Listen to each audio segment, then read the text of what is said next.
मतदार याद्यांमध्ये नावं समाविष्ट करण्याचा किंवा वगळण्याचा अधिकार हा निवडणूक आयोगाकडेच आहे. आधार कार्ड किंवा मतदार ओळखपत्र हे नागरिकत्व सिद्ध करण्यास अंतिम पुरावा मान्य होऊ शकत नाही, असं निरीक्षण सर्वोच्च न्यायालयानं नोंदवलंय. बिहारमधल्या मतदार याद्यांच्या SIRच्या विरोधात दाखल केलेल्या याचिकांवर न्यायमूर्ती सूर्यकांत आणि न्यायमूर्ती बागची यांच्या खंडपीठासमोर ही सुनावणी झाली. देशभरात या मुद्द्यावर वाद वाढत असतानाच न्यायालयानं नमूद केलं की हा वाद अविश्वासामुळे आहे.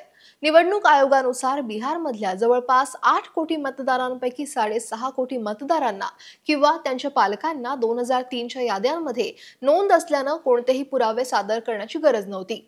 याचिकाकर्त्यांच्या वतीनं वरिष्ठ वकील अभिषेक मनु सिंघवी यांनी आरोप केला की या प्रक्रियेत सुमारे 5 कोटी लोकांना कोणतेही पुरावे किंवा प्रत्यक्ष तपास न करता यादीतून वगळलं गेलंय.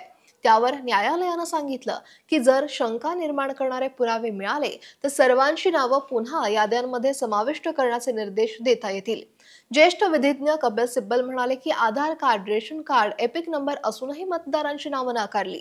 यावर न्यायालय म्हणालं की मतदारांकडे काही ना काही वैध कागदपत्र आवश्यक आहे. जर मतदारानं आधार आणि रेशन कार्डसह हा फॉर्म सादर केला असेल तर आयोगाला त्याची पडताळणी करणं बंधनकारक आहे. कागदपत्र नसल्याबाबत त्या मतदारांना प्रत्यक्षात सूचना दिल्या गेल्या आहेत का याबाबत स्पष्टता हवी, असंही खंडपीठानं म्हटलंय. कपिल सिब्बल यांनी सांगितलं की एका मतदारसंघात 12 मतदारांना मृत दाखवलं गेलंय, पण ते प्रत्यक्षात जिवंत आहेत आणि त्याबाबत बूथ लेव्हल ऑफिसरवर कारवाई केली नाही. वरिष्ठ अधिवक्ता राकेश द्विवेदी यांनी यावर सांगितलं की ही केवळ ड्राफ्ट यादी आहे. इतक्या मोठ्या प्रक्रियेत काही चुका होणं हे शक्य आहे, मात्र मृतांना जिवंत म्हणणं हे चुकीचं आहे आणि नवीन IA म्हणजेच इन्स्पेक्टर किंवा अधिकाऱ्याची गरज नाही, असंही वरिष्ठ अधिवक्ता म्हणाले. दरम्यान सामाजिक कार्यकर्ते योगेंद्र यादव यांनी एका महिला आणि एका पुरुषाला न्यायालयात हजर केलं आणि असा दावा केला की बिहारमध्ये SIR प्रक्रियेनंतर जाहीर केलेल्या मसुदा मतदार यादीत त्यांना मृत घोषित करण्यात आलंय.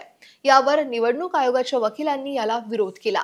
न्यायालयात हे काय नाटक सुरू आहे असा सवाल त्यांनी केला. त्यावर न्यायमूर्ती कांत म्हणाले की प्रक्रियेत काही अनावधानाने झालेली ही चूक असू शकते, यासाठी उपाययोजना उपलब्ध आहेत.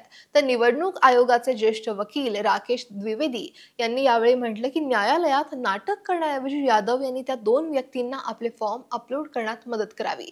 या एकूणच प्रकारावर तुम्हाला काय वाटतंय, कमेंट करा.